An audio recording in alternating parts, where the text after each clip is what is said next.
Vamos a ver la Biblia, hermanos amados, en el libro de Santiago, por favor. Santiago capítulo 1.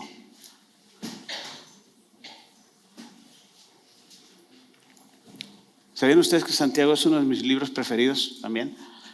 Porque es un libro muy sabio, un libro muy sabio, un libro muy interesante, porque habla de varias cosas muy interesantes. Y es un libro que vale la pena leerlo, escudriñarlo y estudiarlo. Y me gusta cómo empieza, este libro. ¿Qué dice el 1:2? Hermanos míos, tener por sumo gozo. Gozo, pero ¿cómo? Sumo. ¿Qué nos dice sumo? O sea, es el gozo más alto que puede haber, ¿no? Por sumo gozo, o sea, el mayor gozo que puede haber, vaya. Cuando os halléis en diversas pruebas. Cuando nos hallemos en diversas pruebas, que eso sí es sabio, ¿no? Porque está totalmente controversial, si se fijan. Que tengamos sumo gozo, que tengamos más gozo que cualquier ocasión, cuando estemos en diversas pruebas. ¿Sí? Vamos a ver por qué. ¿Por qué nos dice esto? Debe haber algo aquí, ¿verdad? 2, por favor. 3, perdón. Sabiendo que la prueba de vuestra fe produce ¿qué? Paciencia. Sabiendo que la prueba de vuestra fe produce paciencia. ¿Sí? Aquí está interesante. Está muy interesante. ¿Por qué?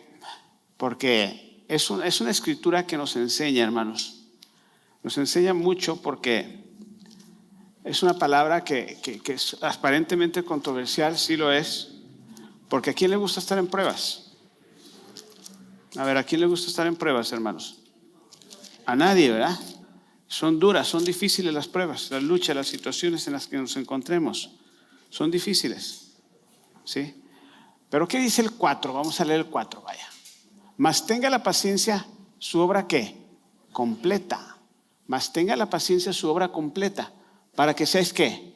Resultado, perfectos, 1, 2, cabales, sin que os falte ninguna cosa alguna.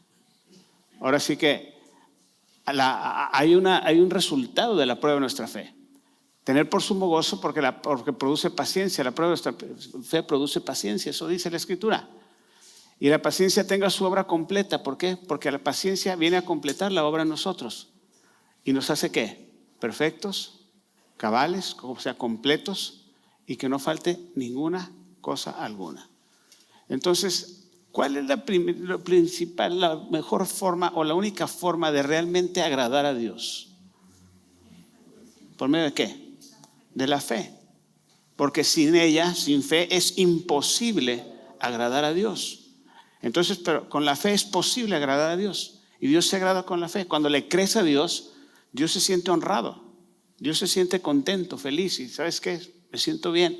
¿Por qué? Porque me honran, porque creen en mí, porque esperan en mí. Y cuando Dios se siente honrado, porque creemos y esperamos en Él, Él nos bendice. ¿Verdad? Vamos a ver el 4 otra vez. Vea lo que dice el 4 nada más. Mas tenga la paciencia su obra completa. ¿Sí?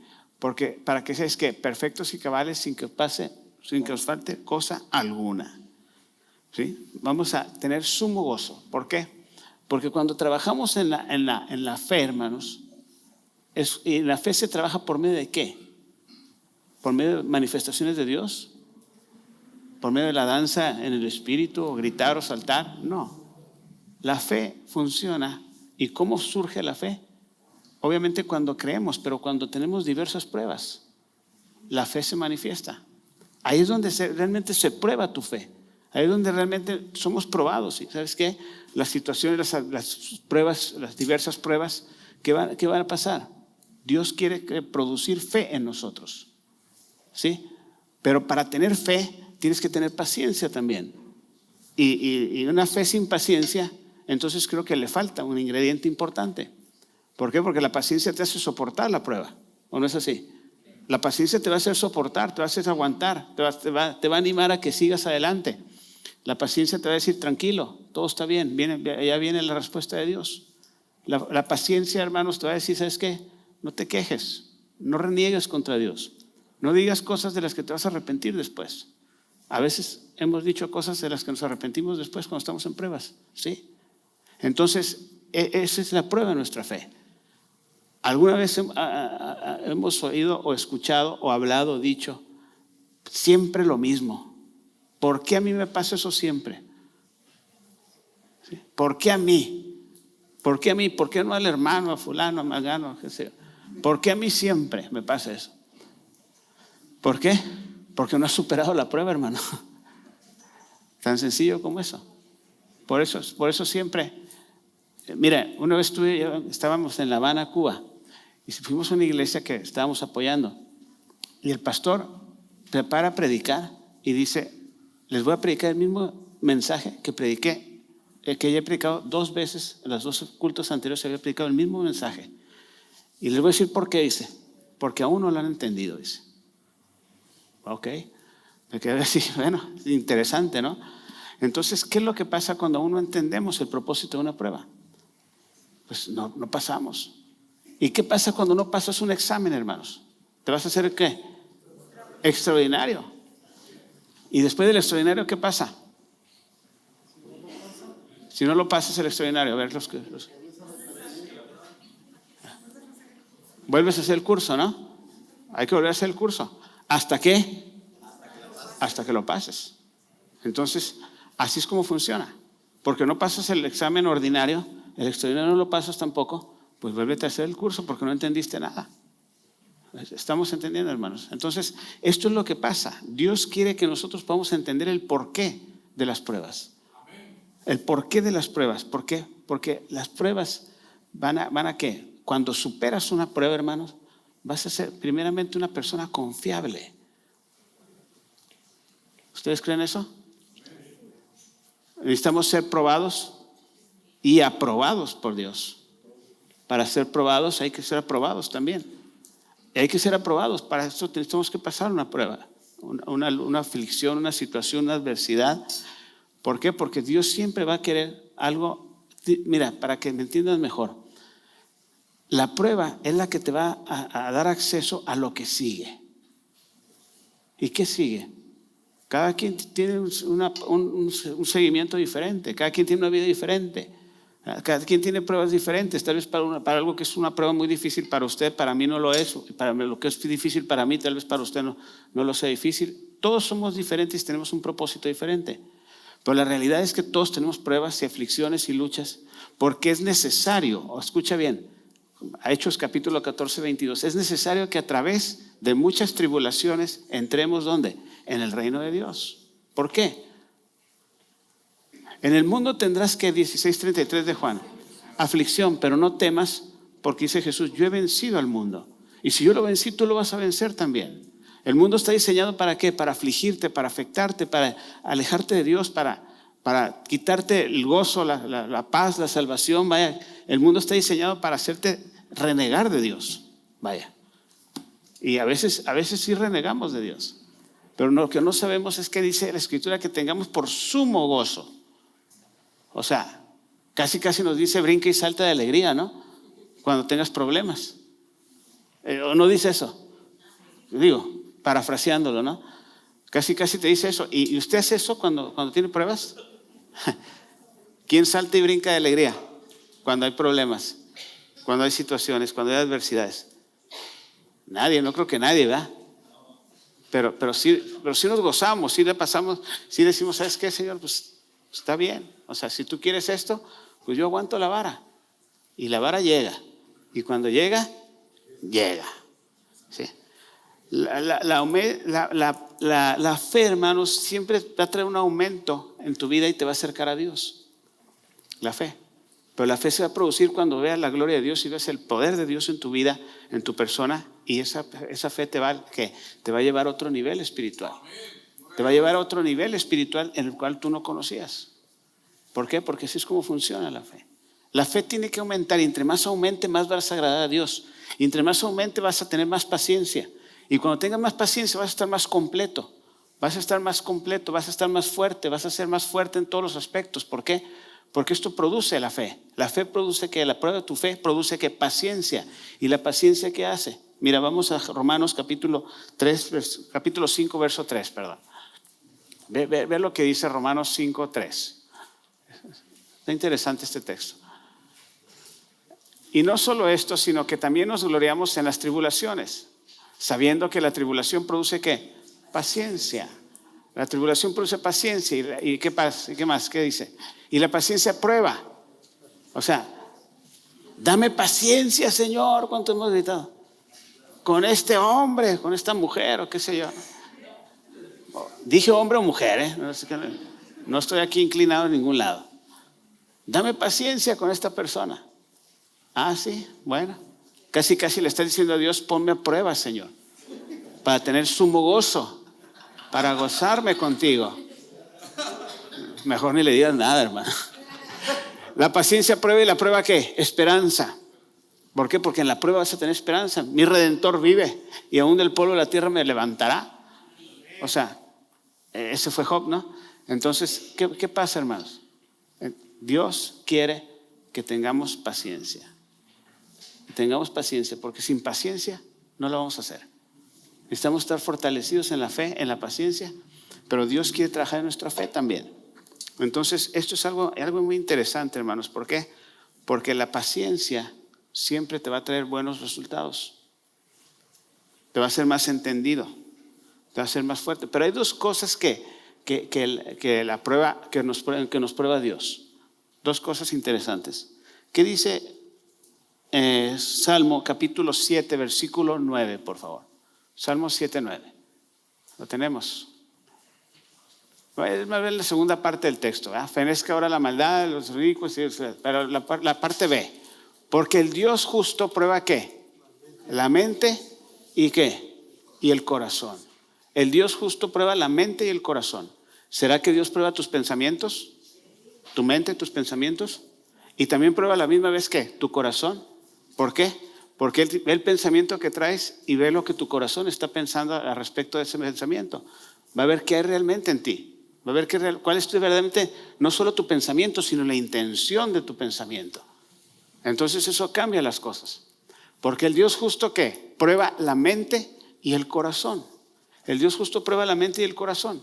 Entonces Dios no solamente prueba lo que le dices o lo que hablas.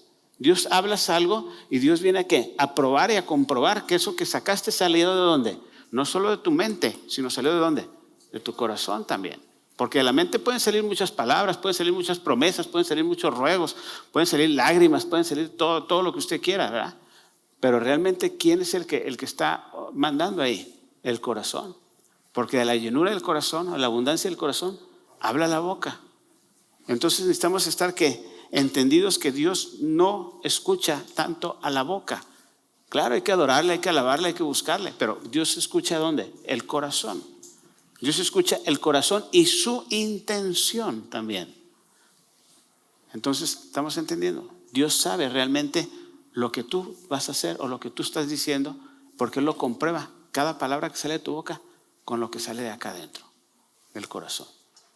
Entonces, ¿estamos entendiendo la palabra, mis amados? Muy bien. ¿Qué dice, por ejemplo, hermanos? ¿Qué dice Proverbios? No, vamos al Salmos 17.3 mejor. 17.3 de Salmos.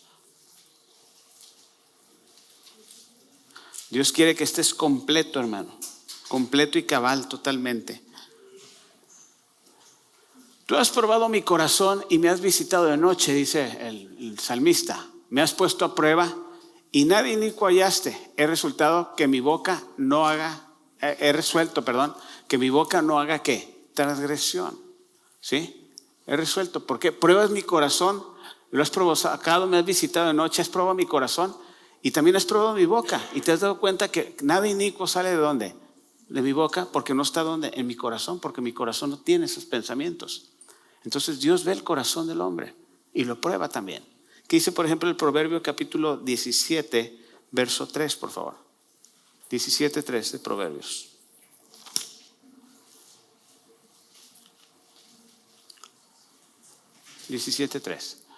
Y habla de lo mismo realmente, ¿verdad? Dios prueba ¿qué? El corazón. El crisol para la plata y la hornaza para ¿qué? Para el oro. Pero Jehová prueba ¿qué? Los corazones.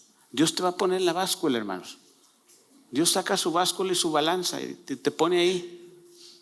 Y pone de un lado tus palabras y del otro lado pone tu corazón. A ver si están balanceados.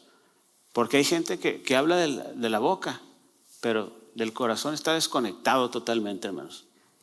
Y Dios tiene la capacidad de ¿qué? De juzgar tus palabras de tu boca y también las palabras que salen de tu corazón. Y ahí es donde Dios ve la realidad de las cosas. Así es que a Dios no lo podemos engañar. ¿Están de acuerdo conmigo? ¿Cuántos recuerdan a José? ¿Cuántos recuerdan a José, hermanos? José, ¿quién era? Fue un hombre tremendo, José el soñador. ¿Qué le pasó a él, hermanos? ¿Qué le pasó a José? Lo vendieron, lo metieron en una cisterna seca completamente. ¿Quién? Sus propios ¿qué? Hermanos. Sus propios hermanos. ¿Qué le pasó? ¿Qué más le pasó? Lo vendieron como esclavo en Egipto. ¿A quién? A Potifar. ¿Sí? ¿Y qué más pasó? Lo difamaron, levantándole un falso testimonio, una falsa acusación. La bruja esa, la esposa de Potifar, ¿verdad? ¿Y qué pasó después? Lo meten a la cárcel todavía. Entonces, mira lo más tremendo. Ve conmigo al 39 de Génesis, al versículo 1, por favor.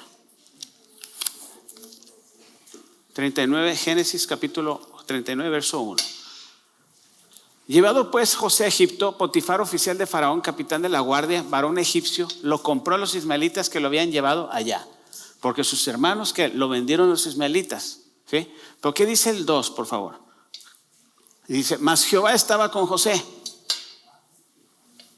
¿Cómo la ven? Y fue varón próspero y estaba en la casa de su amo, el egipcio. O sea, que Jehová estaba con él. Cualquiera hubiera dicho que ya no estás conmigo, Dios. O sea, todos sus sueños que había tenido, y van y lo venden como esclavo, hermanos. Lo alejan de su familia. Sus propios hermanos lo traicionan, o sea, lo tratan de esa forma.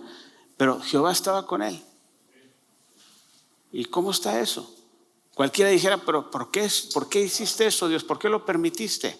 Pero Dios estaba con él, aunque lo hayan vendido como esclavo. Él no era un esclavo. Él era un israelita, un hombre con propósito, con futuro, con plan de Dios. ¿Y qué dice el 3, por favor? Y vio su amo que Jehová estaba con él. Y todo lo que él hacía, Jehová lo hacía prosperar en su mano. ¿Por qué? Porque Dios estaba con él. Pero en medio de la prueba, en medio de ser un esclavo, Dios está con él. Pues sí. Entonces, ¿qué quiere decir esto? ¿Que Dios está con nosotros cuando estamos en diversas pruebas?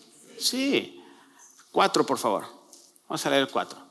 Y halló José gracia a sus ojos y le servía. Y él le hizo mayordomo de su casa y le entregó poder de todo lo que tenía, en su poder todo lo que tenía. Ahora sí que Dios le puso ¿qué? Gracia a José para hallar gracia en los ojos de su dueño, de su amo. Entonces, ¿qué más dice? Vamos a las 5, por favor. Aconteció desde cuando le dio el encargo de su casa y todo lo que tenía, Jehová bendijo la casa del egipcio a causa de ¿quién? De José. Y la bendición de Jehová estaba sobre todo lo que tenía en su casa como en el campo. ¿Qué dice el 20? Vamos al 20 nomás a leer esto. ¿Qué dice el 20? Vamos al 39, 20. Leamos, por favor. Y tomó su amo José y lo puso ¿dónde? Lo difaman. ¿Y qué pasa? Lo meten a la cárcel. O sea, no fue suficiente, Señor, con que lo hayan vendido, ¿verdad? Como esclavo, con que lo alejaran de su padre, de su familia. Era el hijo predilecto de su papá Jacob, pero no fue suficiente. O sea, Dios seguía insistiendo en que tenía un plan para él y lo mete a la cárcel, donde estaban presos el rey, y estuvo allí ¿dónde? En la cárcel. Ahora sí que, ¿qué pasa? Y donde quiera que él iba sobresalía. Donde quiera que él estaba, salía adelante, sacaba adelante porque Dios estaba con él y todos se dan cuenta de ello. Ahí en la cárcel se puso a descifrar enigmas, sueños y todo ese tipo de cosas, y agarró fama el hombre. Pero ¿qué es lo que pasó? Cuando Josué fue tentado por esta mujer que quiso, le dijo a la mujer, duerme conmigo, ¿no? ¿No fue eso? La mujer esa se le insinuó y se le lanzó, pocas palabras. ¿Y qué pasó? José, ¿qué dijo? Yo no puedo hacer eso porque sería algo malo ante los ojos de Dios, ¿verdad? Y él dijo, no puedo hacer eso porque Dios está conmigo, o sea, no puedo. Entonces, ¿qué hizo José? Huyó. José huyó. ¿Por qué? Porque José era un hombre que sabía lo que era agradar a Dios. Sabía lo que era, porque si José podía dominar su propio cuerpo, su propia persona, su propia mente, su propio corazón, para no tener nada que ver con esa mujer, entonces ¿qué tenía dominio? Pregunto. Entonces, ¿estaría listo José? ¿Para qué estaba siendo preparado José? Vaya. ¿Para qué? Para gobernar. Para gobernar. Ahora el panadero y el copero, ¿recuerdan? Del rey. ¿Qué fue lo que hizo José? Viene y les descifra los sueños. ¿Por qué? ¿Para qué lo estaba preparando el Señor? ¿Para ir ante quién? Ante el faraón también. Entonces, ¿qué es lo que estaba pasando? Dios tenía un plan. Iba a venir una hambruna, iba a venir una sequía total. ¿Y qué iba a pasar? Iba a pasar que tenía que haber una estrategia, que Dios quería traer prosperidad a Egipto y usó un hombre para hacer eso. Cuando José demostró que él podía dominarse, controlar su aspecto de no tener nada que ver con esa persona, ¿qué hizo José? Le dijo a Dios: estoy listo, Señor, tengo dominio de mí y voy a tener dominio de muchos y estoy listo para hacerlo. Tal vez José ni sabía eso, pero eso le dio a entender a Dios. Me domino, me controlo, tengo autocontrol, tengo dominio propio, ahora puedo dominar a otros también. ¿Sí? Dios lo estaba preparando literalmente, ¿para qué? Para algo mucho mayor. Entonces eso fue lo que pasó con José. Dios lo estaba preparando para algo que venía mucho mayor de lo que él había visto. Entonces, ¿qué es lo que te quiero decir, hermano? Que Dios te está preparando para algo. Dios te prepara. Y la única forma es a través de ver lo que hay en tu corazón. Mira, cuando viene la prueba sale lo mejor y lo peor de ti. Dios se encarga de sacar lo mejor y lo peor de ti, hermano. Lo peor para que te des cuenta que necesitas hacer cambios en tu vida, y lo mejor para que te des cuenta que tienes atributos, que tienes cosas buenas y que puedes hacer mucho más de lo que piensas que podías hacer. ¿Sí? Para eso Dios te saca lo mejor y lo peor. Uno para cambiarlo y otro para qué, para que lo pongas por obra. Entonces así es como funciona todo esto, hermanos. ¿Sí? ¿Qué pasó con Jacob? Jacob fue un patriarca. ¿Qué hizo? Le robó la primogenitura a su hermano, ¿no es así? Pero ¿qué fue lo que hizo Dios? ¿A dónde lo hizo correr? ¿A dónde lo hizo correr? ¿Para dónde fue? Al desierto. No fue y se recostó ahí en una piedra y se le apareció el Señor y tú hizo un pacto con él y todo esto. ¿Pero a dónde lo mandó después? Al desierto con el suegro también, que era terrible el suegro, que era tremendo también. ¿Por qué? Porque él fue y los unió y los juntó y los afiló ahí, ahora sí que los pulió a los dos, ¿verdad? Entonces, ¿qué fue lo que pasó? Su tío, perdón, era su tío, sí. Entonces, ¿qué fue lo que pasó, hermanos? ¿Qué fue lo que pasó? Dios sabía lo que necesitaba a Jacob, porque Jacob cualquier cosa que tenía iba corriendo con su mami y mami le resolvía todo. ¿No es así? No fue mamá la que fue y le dijo: ven y vístete como tu hermano, haz esto, haz aquello, yo te hago la comidita, yo se la llevo a tu papá para que tu papá vea y todo esto. No fue así. ¿No le resolvía los problemas mamá? Sí, es la verdad. Entonces, ¿un hombre así le serviría como patriarca a Dios? No le iba a servir como patriarca. Pero ¿qué pasó cuando se forjó? Cuando Dios lo forjó, cuando hasta tuvo que pelear con el ángel de Dios, con el Señor, pues que tuvo que pelear Jacob. ¿Qué pasó cuando tuvo la noticia de su hijo, verdad? De que había muerto su hijo, supuestamente, ¿verdad? Había muerto. O sea, Jacob fue formado y fue forjado por Dios de una manera dura, difícil, pero se convirtió en un patriarca, se convirtió en el hombre que Dios necesitaba para levantar una nación grande a través de esa familia de Abraham, Isaac y Jacob. Pero si Jacob se hubiera quedado ahí, primeramente, ¿qué hizo? Quiso tener la primogenitura porque le dio validez, le dio importancia, y Esaú no quería saber nada, no le importaba, la cambió por un plato de frijoles, hermanos. ¿Sí? Entonces, no eran lentejas, pues. Pero bueno, estamos en México, ¿no? En México son frijoles. Entonces la cambia por un plato de lentejas, hermanos. ¿Y qué pasa? O sea, le hizo saber cuál era el valor de la primogenitura. Y él la quiso. Tú no la quisiste, se la doy a él. Y era que hijo de mami. Y mami no le podía dar todo lo que él quería. Él tenía que formarse y reformarse. Tenía que salir y ganarse la vida y luchar por ella y por salir adelante. Dios estaba con Jacob. Pero ¿sabes una cosa? Pero Dios lo tuvo que formar para convertirlo en un patriarca. Lo tuvo que formar Dios. Y Jacob sufrió. Imagínate trabajar 14 años por 2 mujeres. ¿Sí? Bueno, los primeros 7 se lo transearon, ¿va? Así como él se transeaba a su hermano, ¿va? Y los otros 7 pues ya le dieron su premio, ¿no? Pero fueron 14 años, hermano. Todavía después de los 14 años, ella iba a agarrar un salario. No le pagaban, vaya. No le pagaban nada. Su salario iba a ser su recompensa, ¿no? Su mujer. Pero ¿qué pasó después? Se lo transeó que es su tío. Con las ovejitas y todos los colores y las pintadas y aquello y esto. O sea, tuvo que defenderse, tuvo que aprender a vivir una vida. ¿Para qué? Para poder ser un patriarca y un hombre que pudiera dirigir a su familia, a sus hijos, y pudiera ser el profeta, el hombre que tenía que ser Jacob. Porque Jacob, Isaac y Abraham eran profetas, hermanos. La realidad, Dios les hablaba, ellos escuchaban la voz de Dios. Y Dios los llevaba y se manifestaba a ellos, vaya. ¿O no se manifestó a los 3? Y a Jacob hasta vio la escalera y vio a Dios en la punta de la escalera. Entonces, ¿qué estoy diciéndote con todo esto? Que todo lo que te pasa tiene que ver con lo que va a venir en el futuro para ti. Todo lo que estás viviendo es una escuela para lo que viene y para lo que Dios quiere hacer en tu vida. Todo. Por eso a veces decimos, ¿por qué siempre a mí? ¿Por qué siempre a mí? Porque por ahí va el asunto, hermano. Por ahí va la línea donde Dios te quiere llevar.